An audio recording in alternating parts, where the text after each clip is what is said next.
પ્રવચનની શરૂઆત એક પંક્તિઓથી કરું છું। अंधों की तू बन जा लाठी, अंधों की तू बन जा लाठी, और निराश जनों की आस, और निराश जनों की आस, अंधकार में भूले भटके, अंधकार में भूले भटके जन का बन जा दिव्य प्रकाश। अंधकार में भूले भटके जनों का बन जा दिव्य प्रकाश। तेरे इस तन की सार्थकता, तेरे इस तन की सार्थकता पर सेवा पर हित में है। तेरे इस तन की सार्थकता पर सेवा पर हित में है। सेवारत मृणमयी तन की, सेवारत मृणमयी तन की हीरे से ज्यादा कीमत है, हीरे से ज्यादा कीमत है। अंधों की तू बन जा लाठी। આપણે માણસ છીએ તો આપણે બીજાને મદદ કરી શકીએ છીએ, અને મદદ પણ આપણે ત્યાં સુધી કરી શકીશું જ્યાં સુધી આપણું શરીર થાકશે નહીં ત્યાં સુધી। શરીર થાકશે એટલે આપણને બીજાની મદદ લેવી પડશે। શરીર નથી થાક્યું ત્યાં સુધી બીજાને મદદ આપવાની છે, દેવાની છે। સાધના, ધર્મ, ધ્યાન અને સેવા જ્યાં સુધી શરીર સ્વસ્થ છે ત્યાં સુધી થઈ શકે છે। ઉંમર થાય એટલે ક્રિયા કરી શકાય, ધ્યાન ધરી શકાય, પણ બીજી ઘણી પ્રવૃત્તિઓ માણસાઈની શરીર થાક્યા પછી ન થાય। અને અત્યારે આપણને આયુષ્ય બહુ મોટું નથી મળ્યું। આપણા આયુષ્ય કોઈના મોટા છે નહીં। મેક્સિમમ આપણે 101 વર્ષ જીવીએ માની લો। બધા કઈ 101 વર્ષ જીવતા નથી। ગમે ત્યારે ફટાકડો ફૂટી શકે છે એ આપણે બધા જાણીએ છીએ, પણ શરીર સ્વસ્થ છે ત્યાં સુધી આપણાથી જેટલું થાય તેટલું કરી લેવાનું છે। શાસ્ત્રમાં પણ એવું કીધું છે, જરા જાવન પીડઈ વાહી જાવન વઢઈ, જાવીમ દિયાન હાયંતી તાવ ધમમ સમાયરે। તું તેટલા સમયમાં ધર્મ કરી લે। ધર્મ એટલે ઘણી ઘણી ધર્મની વ્યાખ્યાઓ છે। ખાલી માળા ગણવી એ જ ધર્મ નથી, ખાલી સામાયિક કરવું એ જ ધર્મ નથી, ખાલી પૂજા પાઠ કરવા એ જ ધર્મ નથી। સિવાય ધર્મ તો બહુ ઊંડો છે। આ તો આપણે ઉપર છડી રીતે કરી રહ્યા છીએ, જેટલું સમજાય છે તેટલું આપણે કરી રહ્યા છીએ, પણ ધર્મમાં જેમ જેમ આપણને સમજણ આવશે તેમ તેમ ખ્યાલ આવશે કે ધર્મ કોને કહેવાય। તો ભગવાન કહે છે તાવ ધમમ સમાયરે, ત્યાં સુધીમાં તું ધર્મ કરી ले। ક્યાં સુધીમાં? જરા જાવ ન પીડાઈ, જ્યાં સુધી જરાવસ્થાથી આપણો શરીર ઘેરાયો નથી, પીડિત નથી થયો ત્યાં સુધીમાં તું ધર્મ કરી ले। જરાવસ્થા થાય એટલે અવસ્થા અવસ્થાનું કામ કરે, કરે કે ના કરે? અમુક અવસ્થા થાય એટલે આપણે ગમે તેવા પંક્ચ્યુઅલ હોઈએ, ગમે તેટલા આપણે નિયમિત હોઈએ તો પણ અવસ્થાની અસર આપણા શરીર પર થતી રહેતી હોય છે। અત્યારે આપણી વચ્ચે મોટી ઉંમરના બેઠા છે કલ્યાણી બાપા, એમની ઉંમર થઈ। જ્યારે સશક્ત હતા ત્યારે દોડાદોડી કરી શકતા હતા। હવે ઉંમર થતા અમુક ઇન્દ્રિયો સાથ દે નહીં। હવે સેવાના કામ કરવા હોય, પરહિતના કામ કરવા હોય તો થઈ ન શકે, કારણ કે શરીર કમજોર થઈ જાય। એટલે અમુક અવસ્થા સુધી જ માણસ ધર્મ ધ્યાન કરી શકે છે। આમ જોવા જઈએ તો ધર્મ ધ્યાનની મોસમ છે ને જુવાની છે, એ મોસમ કહેવાય। બાકી પછી ડરતું બધું હોય। આપણે બહુ ટાઈમ સુધી બેસી પણ ન શકીએ, સરખી રીતે સાંભળી પણ ન શકીએ। અત્યારે આ માઇકની વ્યવસ્થા રાખી છે એ વસ્તી વધારે થઈ છે એટલા માટે નહીં। આ માઇકની વ્યવસ્થા શેના માટે રાખી છે? અવાજ વધારે આવે અને કાન સુધી પહોંચે। ઘણાને એમ લાગે કે આટલી સંખ્યામાં માઇક શું કામ, પણ સંખ્યાને લઈને આપણે માઇક નથી રાખ્યું, શેને લઈને માઇક રાખ્યું છે? અને હવે ખબર નહીં, આપણા કાનપુરમાં હડતાલ જલ્દી પડી જાય છે, કાનપુરમાં હડતાલ જલ્દી પડી જાય છે. તો ઘણા માણસોને અમે સામસામે મળીએ ને અને એમની સાથે વાતચીત કરીએ ત્યારે ખબર પડે કે આ તો સાંભળતો નથી. થાય આ કર્ણેન્દ્રિયની શક્તિ ક્યારે ચાલી જાય ખબર ના પડે. તો જરા જાવન પીડાઈ, જ્યાં સુધી આપણો શરીર જરા અવસ્થાથી પીડિત થયો નથી, વાહી જાવન વઢઈ, વ્યાધિઓ વધી નથી. આપણા બધાના શરીરમાં વ્યાધિઓ તો છે જ, પણ શું કીધું શાસ્ત્રમાં? વ્યાધિઓ વધી નથી.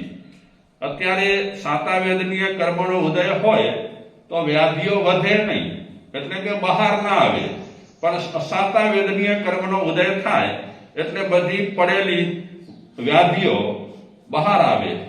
વ્યાધિઓ બહાર આવે, શરીર રૂગ્ણ બની જાય, આપણે રોગિષ્ટ થઈ જઈએ, બીમારી કોઈ પણ આપણને લાગુ પડી જાય, પછી ધર્મ ધ્યાનમાં આપણને ચેન પડે નહીં, મજા ના આવે.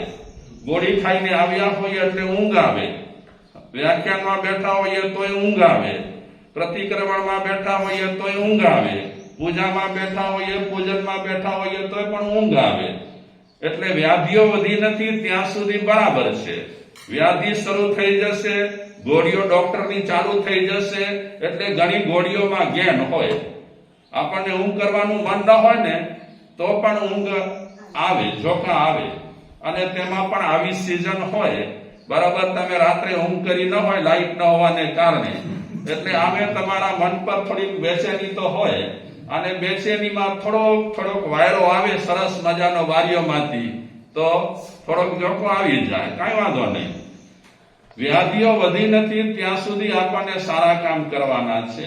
વ્યાધિઓ વધશે એટલે હોસ્પિટલની દોડાદોડી ચાલુ થઈ જશે. ઘરથી હોસ્પિટલ, હોસ્પિટલથી ઘર, ઘડીએ ધક્કા ખાવા પડે. કારણ કે બધા કઈ નસીબદાર હોતા નથી કે જેને દવા જ ન લેવી પડે. ઘણા લોકો કહેતા હોય મારા સાહેબ 70 વર્ષનો થયો, આજ સુધીમાં માથું દુખ્યું નથી. એ નસીબદાર, એને કોઈ એવા કામ કર્યા છે, એવી આરાધના કરી છે, એવા દયા ધર્મ પાળ્યા છે, જેના કારણે એનું શરીર સ્વસ્થ રહ્યું છે. મરુદેવી માતાની આપણે વાત કરવા જઈએ તો બહુ જૂની વાત થઈ જાય કે મરુદેવી માતાએ આટલી પેઢીઓ જોઈ તો પણ એ બીમાર પડ્યા ન હતા. આ આયુષ્ય પણ કેટલા હતા એ લોકોના? આયુષ્ય કેટલા? 84 લાખ પૂર્વનું આયુષ્ય. હવે તમે વિચારો, આ જમાનામાં અને આવા વાતાવરણમાં આપણને 84 લાખ પૂર્વનું આયુષ્ય મળે તો મરી જઈએ, હેરાન થઈ જઈએ. એટલે આમ તો બરાબર આપણને જે અત્યારે આયુષ્ય મળ્યા છે ને નાના, એ ઠીક રહેલા છે.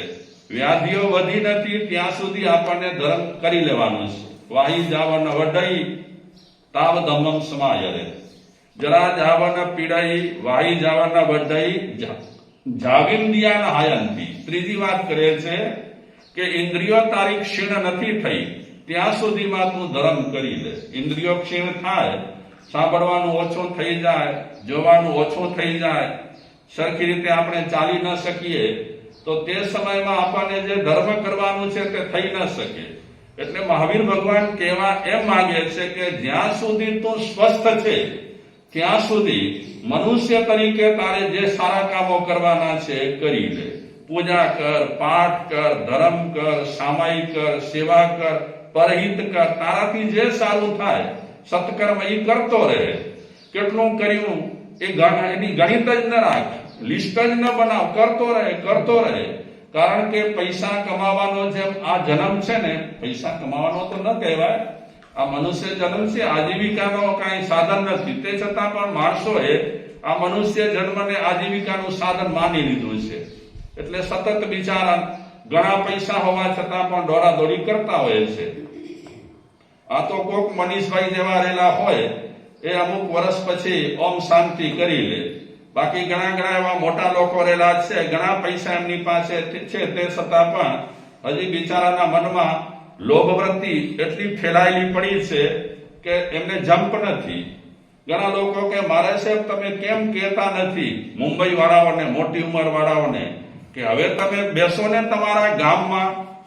અમે કહીએ અમારાથી ના કહેવાય. એના સંજોગ કેવા રહેલા હોય, કઈ પરિસ્થિતિમાં જીવતા હોય, અને પરિસ્થિતિ સારી હોય તો એને મન વાળવો જોઈએ, પણ એનો મન વળતો જ ન હોય તો આપણે કહીએ અને દબાણ કરીએ એનો મતલબ પણ બહુ હોતો નથી. પછી 4 દિવસ થાય ને બીમાર પડે ને પછી છોકરાઓને માપરમાં દોડાવે ને પછી કે હાલો હવે લઈ જાઓ એમને ફ્લાઇટમાં ને એ બધી તોફાન કોણ કરે? તો કહેવાનો તાત્પર્ય મહાવીર ભગવાન કહે છે જરાવસ્થાથી તું ઘેરાયો નથી, વ્યાધિઓ વધી નથી અને ઇન્દ્રિયો ક્ષીણ થઈ નથી, ત્યાં સુધીમાં તારાથી જેટલા સારા કામ થાય તેટલા કર. આપણે વાત કરી રહ્યા છીએ અંધો કી તું બંજા લાઠી. અંધો કી બંજા તું લાઠી એનો મતલબ કોઈને કોઈ વ્યક્તિને તું સહારો આપતો રહે, કોઈને કોઈ વ્યક્તિને તું મદદ કરતો રહે. મદદ કરતો રહે એનો મતલબ એ નથી, ઘણી વખત ઘણા આર્થિક રીતે નબળા રહેલા હોય એ મનમાં શું સમજે કે અમારાથી મદદ ન થાય. મદદ તો ઘણી રીતે થાય છે. વ્યક્તિ પાસે પૈસા હોય તો જ મદદ થાય એ એક નંબરની વાત થઈ. સિવાય પણ વ્યક્તિ શરીર સ્વસ્થ રહેલો હોય તો ઘણાને મદદ કરી શકે છે. રસ્તે આવતા જતા એવા કોઈ બીમાર વ્યક્તિ રહેલા હોય એનો હાથ પકડે, એવા કોઈ પ્રજ્ઞાચક્ષુ રહેલા હોય એને રસ્તે ચડાવે, આ બધા કામ માણસથી થઈ શકે તેમ છે. આપણે જે પ્રવીણ દેસાઈનું ગીત ગાઈ રહ્યા છીએ એ ગીતમાં પણ પ્રવીણ દેસાઈ કહે છે અંધારા માર્ગે દીવો જડે તને હાલે તું હળરાત, આંધળો કોઈ આથડે એનો જાલે નહીં તું હાથ, ભલે મોટી દોટ તું મૂકે, ભલે મોટી દોટ તું મૂકે, કોઈની વાત ના ખૂટે, ભલે મોટી દોટ તું મૂકે, કોઈની વાત ના ખૂટે, ખૂબ ગણે મા પ્રભુની રોજ દિવસ ને રાત, આખું ગાડે ભક્તિમાં પણ સમજી લે તું એક વાત, બીજાની જો પીડા ન જાણી જીવ્યું તારું ધૂળ ને ધાણી, બીજાની જો પીડા ન જાણી જીવ્યું તારું ધૂળ ને ધાણી, બીજાની જો પીડા ન જાણી જીવ્યું તારું ધૂળ ને ધાણી. એક સરસ મજાનો સુવિચાર છે. એ સુવિચારમાં કહે છે કે આપણો પરસેવો સુકાય, આપણો પરસેવો સુકાય એ પહેલા બીજાના આંખના આંસુ લૂછવા જેવી પ્રાર્થના બીજી એક પણ નથી. બીજાના આંખના આંસુ લૂછવા જેવી પ્રાર્થના બીજી એક પણ નથી. શું કીધું આમાં? આપણા પ્રાણ ચાલ્યો જાય કે પ્રાણ છે ટકેલો છે ત્યાં સુધીમાં તું બીજાના આંસુ જેટલા લૂછાય તેટલા લૂંચ. તું બીજાનો જો આંસુ લૂંચીશ તો એ શ્રેષ્ઠમાં શ્રેષ્ઠ પ્રાર્થના રહેલી છે. ભગવાન માટે બે જોડેલા હાથ એ જેટલા શ્રેષ્ઠ રહેલા છે એનાથી પણ કોઈને મદદ માટે લંબાવેલો હાથ એ પરમાત્માને વંદન કરતા જોડેલા હાથથી પણ અતિ ઉત્તમ છે. ભગવાનને આપણે હાથ જોડીએ, કોઈ એવા સાધુ સંતો રહેલા હોય એમને આપણે હાથ જોડીએ. એ હાથ જોડવા કરતા એક હાથ જોડવા સારા જ છે પણ એનાથી પણ ઉત્તમ, ઉત્તમોત્તમ બીજાને મદદ માટે આપણે એક હાથ લાંબો કર્યો હોય એ શ્રેષ્ઠ રહેલો છે. તો પ્રાર્થના પણ શ્રેષ્ઠ કઈ રહેલી છે? બીજાના આંસુ લૂછવાના. અંધજનો કી તું બંજા લાઠી और નિરાશ જનો કી આસ. આ દુનિયામાં કઈક બિચારા નિરાશ લોકો રહેલા છે, સાવ હતાશ થઈ ગયા છે, જિંદગી હારી ગયા છે, આયુષ્ય છે હજી, તે છતાં પણ એમને જિંદગી બેકાર લાગે છે, નકામી લાગે છે. એવા લોકોને, એવા નિરાશ જે લોકો રહેલા છે, હતોત્સાહ જે લોકો રહેલા છે, એમને એવું એવું કહીને તું એનામાં ઉત્સાહ રહે, એમનામાં આશા રહે કે શું કામ તમે આટલા હતાશ થઈ ગયા છો? હતાશ ન થાવ. વ્યક્તિના જીવનમાં ઉમંગ લાવવો એ પણ એક ઉત્સવ રહેલો છે. શું લાવવો? ઉમંગ લાવવો. ઘણા બિચારા નાસીપાસ થઈ ગયા છે જિંદગીથી. જે લોકો નાસીપાસ થઈ ગયા છે એમને આપણે દિલાસો દઈએ, એમની આપણે પીઠ થપથપાવીએ કે ગભરા નહીં, આ પણ દિવસો ચાલ્યા જશે, સારા દિવસો આવશે, રડ નહીં તું. એટલે જીવનમાં આવું કરવા જેવું છે. કોઈક નિરાશ વ્યક્તિને उत्साह लावा छे। अंधकार में भूले भटके जन क्या बंजा दिव्य प्रकाश। आ दुनिया में एवा घणा लोको रहेला छे, बिचारा भटकेला रहेला छे। जे भटकेला लोको रहेला छे एने तू दिव्य प्रकाश आप, मतलब के ज्ञान नो प्रकाश आप। एमने જરાક તું રસ્તો બતાવ કે આ નહીં ને આ રસ્તે જવાથી ફાયદો છે, આ રસ્તે જવાથી નુકસાની છે. એક સરસ મજાનો પ્રસંગ રહેલો છે, સત્ય ઘટના રહેલી છે.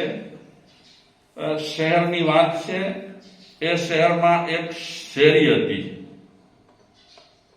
સાંકડી શેરી હતી, ખાસ લોકોની અવર જવર ન હતી. એ શેરીમાં એક દિવ્યાંગ ભિખારી રોજ બેસતો. દિવ્યાંગ ભિખારી, એનો એક હાથ કપાયેલો હતો, બે પગ કપાયેલા હતા. રોજ સવારના આવે અને સાંજે એ ચાલ્યો જાય. રોજનું કામ. એ નહીં મંદિરથી બારે બેસતો, નહીં કોઈ સર્કલ પર બેસતો, નહીં કોઈ જ્યાં કને લોકોની વિશેષ અવર જવર રહેલી હોય ત્યાં બેસતો, પણ આવી સાંકડી શેરીમાં, નિર્જન શેરીમાં એ બેસતો. સવારના આવે સાંજે જાય, સવારના આવે સાંજે જાય. થોડા પૈસા મળે એનાથી એ બિચારો પેટ ભરે.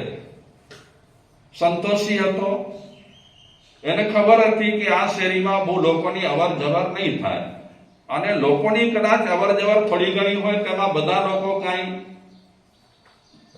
પૈસા આપે નહીં. ઘણા લોકો જુએ, ઘણા લોકો જોઈને ચાલ્યા જાય, ઘણા લોકો ગાળો આપીને ચાલ્યા જાય.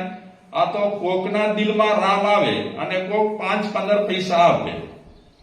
તે છતાં પણ કુદરત બધા માટે વ્યવસ્થા કરી છે. આપણે ઘણી વખત કહીએ છીએ કે કુદરત છે એ આપણને શું કઈ કહેવત છે ને, ભૂખે આપણને